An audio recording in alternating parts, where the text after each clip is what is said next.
I lack the motivation. I have no passion, no drive. Of course I have no passion.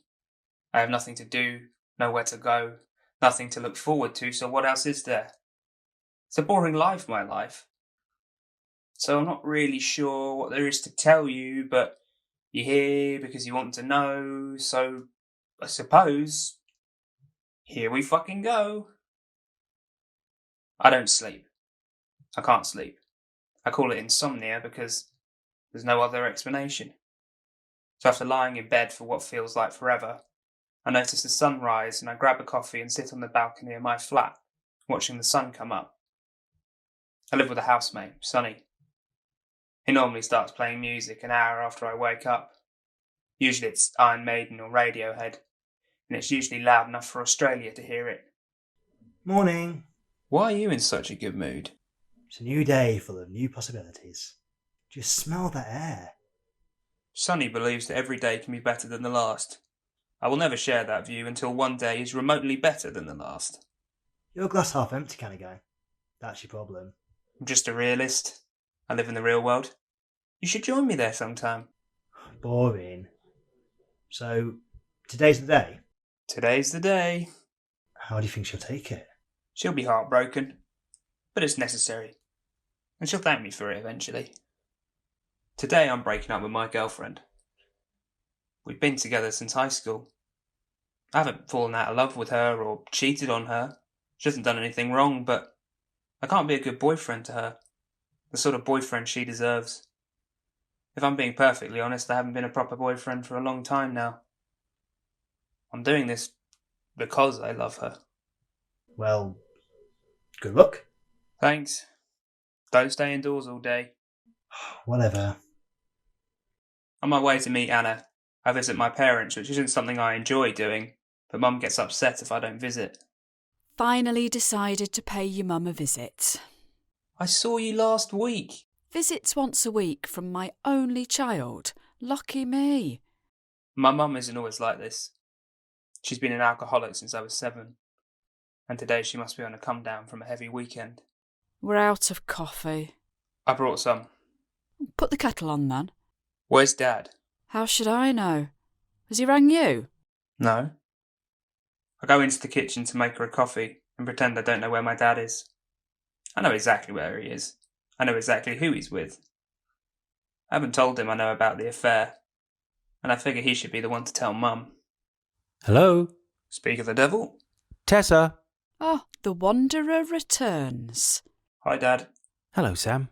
Where have you been? They wanted me to go in early. Some meeting with the head of the company. That's the same excuse he used last week, but all the drinking has given my mum a bad short-term memory, so she never remembers his excuses. Sometimes I wonder if he notices the looks I give him, whether he just ignores them or suspects I know how much he's hurting her. I'm glad I'm not like my parents. How are things, Sam? Fine. The fridge is empty. I'll go shopping tonight. Another excuse. After having a coffee with Mum and a chat about the damp in my flat, I leave to go and face breaking it off with the only girl that's ever put up with me. She wants to meet at a cafe in town, the Bluebell. It's our favourite spot, which makes this so much harder.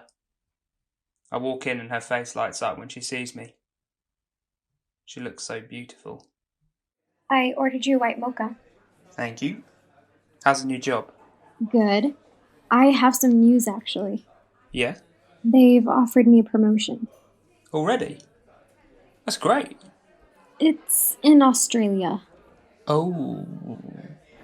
I tried to mask my relief. This will make the breakup so much easier, knowing that she's going to move to the other side of the world anyway. Are you going to take it? What do you think? You should take it.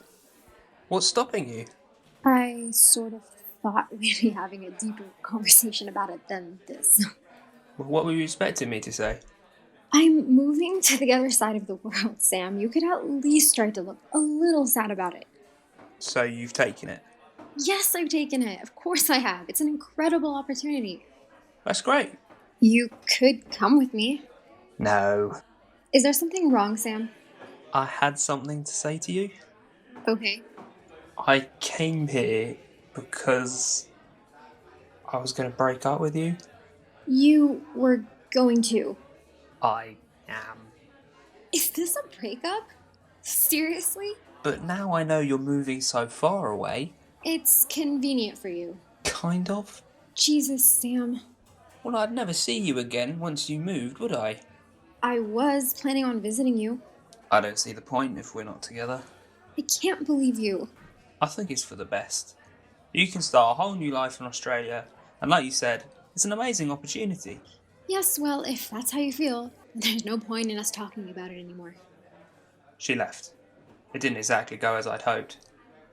Maybe she'll call when she calms down. Or maybe that's the last I'll ever hear from her. On my way home, I pass a homeless girl. She looks at me and smiles. I give her a £5 note, and her piercing eyes look at me. They were the greenest eyes I'd ever seen. When I get back to my flat, Sonny is smoking on the balcony. You haven't even gotten dressed yet? I've got nowhere to go. How'd it go with Anna? She's moving to Australia. That's an extreme reaction. She got promoted. Right. Well, that's convenient for you. She didn't think so. Fancy a pizza? Only if you're buying. My day was more confrontational than usual. We got pizza. It was pretty good. Then we both got high. Are you still listening? If you're not, then I get it. And if you are, then cool. It's kind of creepy that you're so interested in me. Utterly Hopeless, Episode 2, Sam. The voice of Sam was Tristan Beanie. The voice of Sonny was Alexander Clark. The voice of Tessa was Mick Rowe. The voice of Charlie was Stuart James Barham. The voice of Anna was Nairi Tara. The music was composed by Matty Irvine. It was written, directed and edited by Luna Rose and is a Loud Voices Silent Streets production.